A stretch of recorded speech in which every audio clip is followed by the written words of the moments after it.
بسم اللہ الرحمن الرحیم. پیش خدمت ہے تقریر نگاری جماعت ہفتم کے لیے. پیشکش ہے معلمہ آسیہ پروین کی اور آواز ہے وارث اقبال کی.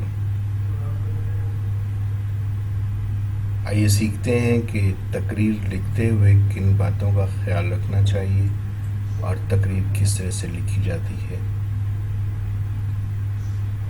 مخصوص آواز اور انداز کے ساتھ خیالات اور جذبات کے اظہار کی صلاحیت فن تقریر کہلاتا ہے. خطابت ایک قسم کی جادوگری ہے.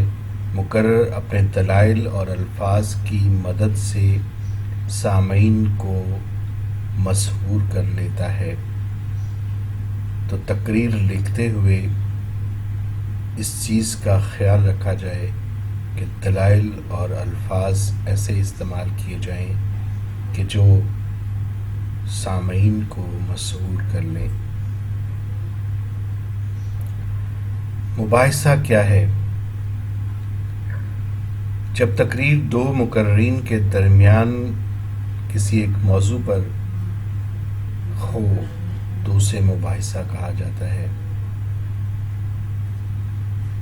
جس میں مقررین اپنی مہارتوں کو بروئے کار لاتے ہوئے اپنی بات منوانے کی کوشش کرتے ہیں اور دوسروں کو اپنے موضوع کی طرف یا اپنی بات کی طرف راغب کرتے ہیں.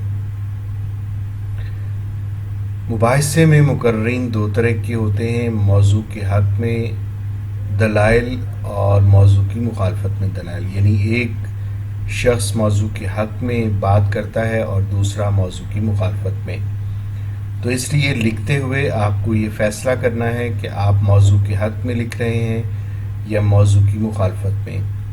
اگر آپ موضوع کے حق میں لکھ رہے ہیں تو تب بھی آپ کو مؤثر دلائل لکھنا ہوں گے، اور اگر آپ موضوع کی مخالفت میں لکھ رہے ہیں تو تب بھی آپ کو مؤثر باوزن دلائل رقم کرنا ہوں گے. یاد رکھیے، تقریر میں معلومات کے ذریعے آپ اپنے خیالات کا دفاع کرتے ہیں، اس لیے معلومات اور حقائق درست ہوں اور ضرورت کے مطابق اپنی کہی بات کا حوالہ بھی دیا جا سکے. یعنی آپ اس انداز میں تقریر لکھتے ہیں کہ تقریر سننے والا یا لکھی ہوئی تقریر پڑھنے والا آپ کی بات سننے، پڑھنے یا تسلیم کرنے کی طرف راغب ہو. مباحثے کی تقریر کے اہم اجزاء کیا ہیں؟ تقریر کا وقت محدود ہوتا ہے، اس لیے معلومات مختصر اور جامع ہوں. گویا آپ کو تقریر لکھتے ہوئے وقت کے تعین کا خیال رکھنا ہے اور کوشش کرنی ہے کہ جو وقت تقریر کے لیے دیا گیا ہے آپ کی تقریر اسی وقت کے اندر مکمل ہو. تقریر تیار کرتے ہوئے موضوع کے مثبت اور منفی پہلوؤں کو ذہن میں رکھیے. اہم نکات کا خاکہ ترتیب دیجیے.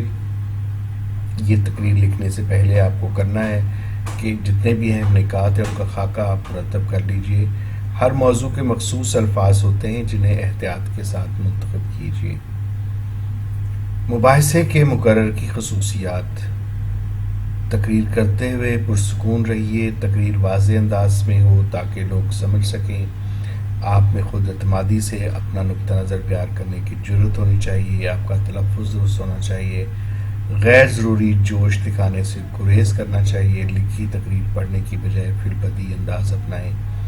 لوگوں کے دل اور جذبات کو چھو لینے والی دلیلوں کا استعمال کیجیے. تو گویا آپ نے تقریر لکھتے ہوئے آپ نے ان سب باتوں کا دھیان رکھنا ہے کہ جب وہ تقریر کی جائے تو اس میں کس طریقے سے آپ خود اعتمادی کا اظہار کریں گے، کس طریقے سے آپ اپنا نقطہ نظر واضح کریں گے. جب تقریر کی جاتی ہے تو یاد رکھیے کہ تقریر میں محاورات، اقوال اور حوالہ جات تقریر کا حسن ہوتے ہیں. اس لیے تقریر لکھتے ہوئے اس میں محاورات، اقوال اور حوالہ جات ڈالیے.